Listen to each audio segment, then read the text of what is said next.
오늘부터 이른바 청문회 위크, 청문회 주간이 시작됐습니다. 오늘 5개 부처 장관 후보자 인사청문회 열리고 있죠. 네, 그렇습니다. 오전부터 진행 중인 인사청문회 대상자는 총 5명입니다. 박준영 해양수산부 장관 후보자는 배우자의 도자기 불법 밀반입 의혹을 조금 해명해야 하는 상황이고요. 네. 임혜숙 과학기술정보통신부 장관 후보자는 위장 전입, 논문 표절, 그리고 자녀와 함께 외유성 출장을 다녀온 게 아니냐 이런 의혹이 제기된 상태입니다. 노형우 국토교통부 장관 후보자는 관사에 살면서 세종시 아파트를 사고 팔아서 투기 의혹이 있습니다. 배우자의 절도 전력과 아들이 부정한 방법으로 정부 지원금 7천만 원을 수령하고 실업 수당까지 받았다는 의혹도 해명해야 합니다. 안경덕 고용노동부 장관 후보자는 선물 수수 의혹을, 문승욱 산업통상자원부 장관 후보자는 자녀 증여세 회피 의혹을 해명해야 하는 그런 상황입니다. 보니까 청와대 관계자의 말을 빌리자면요, 장관 후보자들에 대해서 이렇게 제기되는 여러 의혹은 발표 후에 늘 있어왔던 일이라 했는데, 특히 이번에는 뭐 부동산 문제뿐만 아니라 뭐 밀수, 뭐 논문 내조, 뭐 가족 동반 학술 대회 참여, 뭐 이런 식으로 좀 약간 생소한 용어가 등장을 하고 있어서 이런 부분들이 어떻습니까?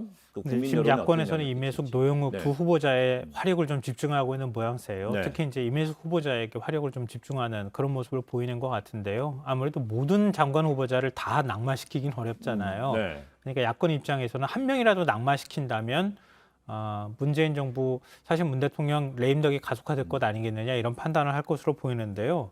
근데 조금 좀 아쉬워요. 임혜숙 후보자의 경우에는 의혹 제기가 되게 많아요. 네. 많고 한 인사검증 과정에서 못 걸러냈을까 이런 생각이 들거든요.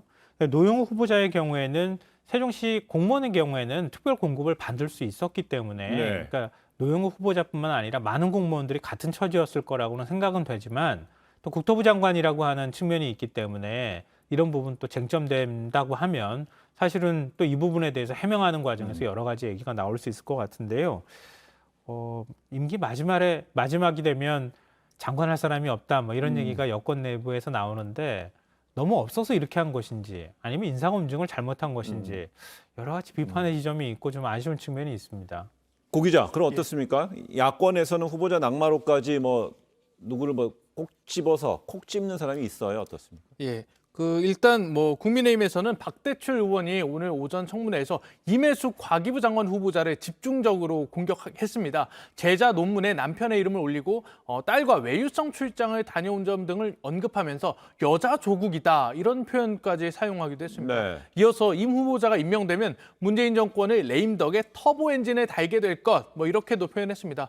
김기현 원내대표는 또 박준영 해양수산부 장관 후보자부터 심각하다며 강도 높은 인사청문회를 또 예고하기도 했습니다. 정의당도 박준영 해수부 장관 후보자를 데스노트 1순위에 올렸는데요. 아내가 영국에서 도자기를 가져온 것과 관련해서 보따리 장수는 중국과 일본 등을 오가며 불법 밀수를 했는데 박준영 후보자와 뭐가 다르냐 이렇게 지적했습니다. 네. 이제 청문회 상황은요, 새로운 소식 들어오게 되면요 바로바로 전해드리겠고요.